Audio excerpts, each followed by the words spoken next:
For many people, the country of Vietnam conjures up very specific images.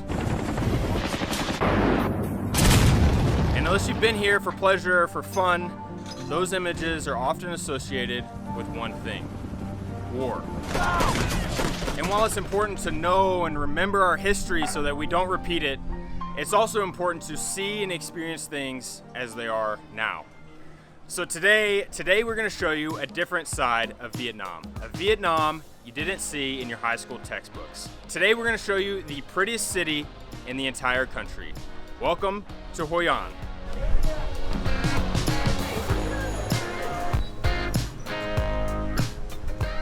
And as it turns out, we are not the only people in the world that wanted to see the prettiest city in all of Vietnam. It is pretty busy here, pretty busy. I think we got here right as like 4 tour buses got here, so.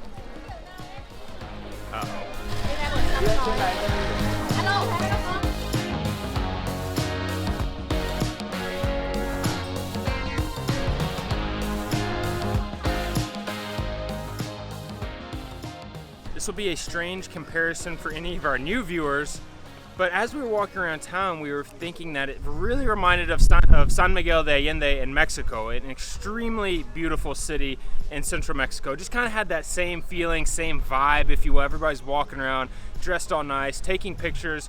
And then we walk over here to the riverfront, and it reminds us of Xochimilco.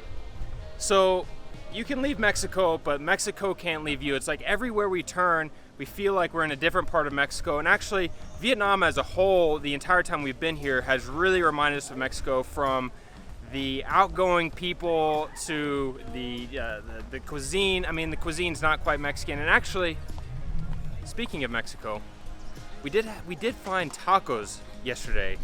I'm so incredibly happy right now. I feel like a kid in a candy store. The food here in Vietnam and Thailand has been absolutely incredible, but we have struggled a bit because we're just not used to eating Asian food every single meal of the day. There's not a huge variety in that sense here in Asia. So to have Mexican food, I don't even know if it's good yet, but I know there's a tortilla in front of me, and there's beans and guacamole and cheese and tomatoes and onions. Ah, this feels good. This feels good. That was by far the best Mexican food we have ever had outside of Mexico. Yes. Right? True. Fair. And I've had worse tacos in Mexico than those. That was like the Mexican food of my dreams. Which is very unexpected. So, out of all the places in the world, we're in Hoi An, Vietnam, and somehow these two gringos are still thinking about Mexico a little bit. We wanted coffee, but now that I see wine and beer. Wine. Coffee break. This is cool. Rooftop coffee shop? That is... Okay, Hoi An. I think this is by far the trendiest place I've ever been to. There's a lot of people taking pictures here. I don't feel like I fit in, even though I do have a camera in my hands. FIFO special? Okay. I got a very popular egg coffee. This one is actually egg and cream cheese coffee. It sounds like a concoction that you probably are thinking we made up. We didn't. It's very popular. We've seen all over the place egg coffee, and now's the time to try it. It smells sweet. It smells like cream cheese. I love cream cheese, I love eggs, and I love coffee, but do I love them together?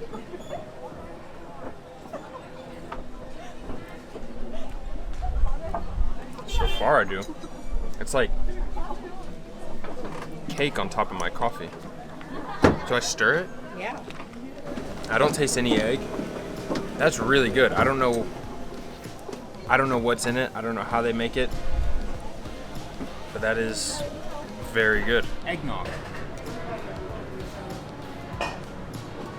Nailed it. That's what Eggnog. it is, right? I knew we'd get there. What is eggnog? Yeah, mine is coffee. This is pretty much Eggnog coffee. Now, if they would have said eggnog coffee, we would have tried this a week ago. May or may not have bought some coffee beans.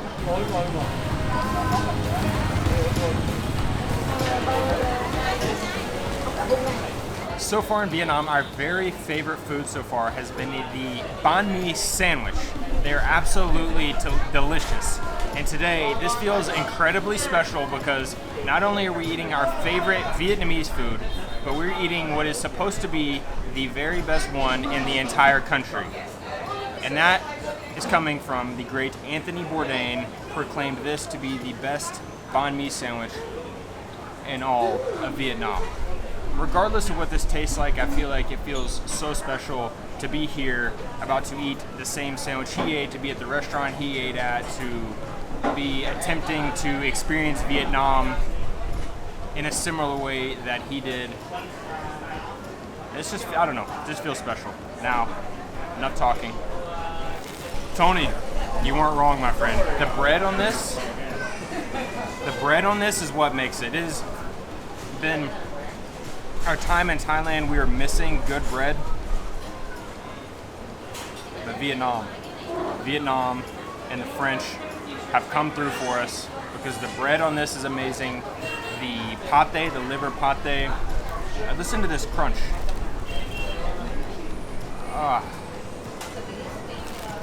This makes the other banh mi's we had in Hanoi seem like nothing.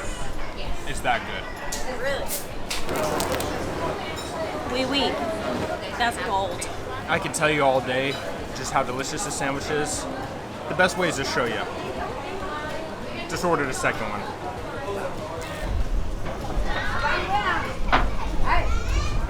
Holy people, this place is packed. Like we said, we are definitely not the only ones here to see Vietnam's most beautiful city. It's beautiful and it's busy. Hoi An is undoubtedly beautiful. The truth about Hoi An though, is I don't know if we've ever been anywhere in the world, maybe outside of Disney World, that had more tourists at it. That's fair.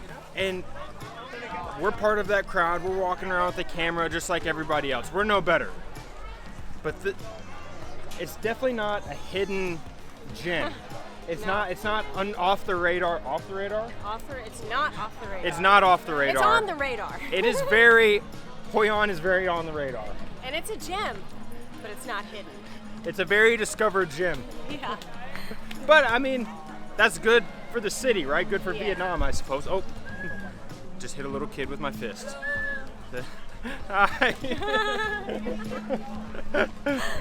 We can't ignore the realities of the history of what Vietnam was. But we are so incredibly grateful to be able to experience what Vietnam is today. After living in Mexico for 6 years, we definitely know a thing or two about a country being misjudged. And that, combined with our time here in Vietnam, we have learned that not only is it important that we are open to new ideas and ways of life, but it is imperative that we seek them out. Because you never know. If you do, with a little luck, you might just end up in a beautiful country drinking an egg coffee. I don't know what's in it. I don't know how they make it. But that is very good. A little insight into how we actually feel about trying this coffee right now.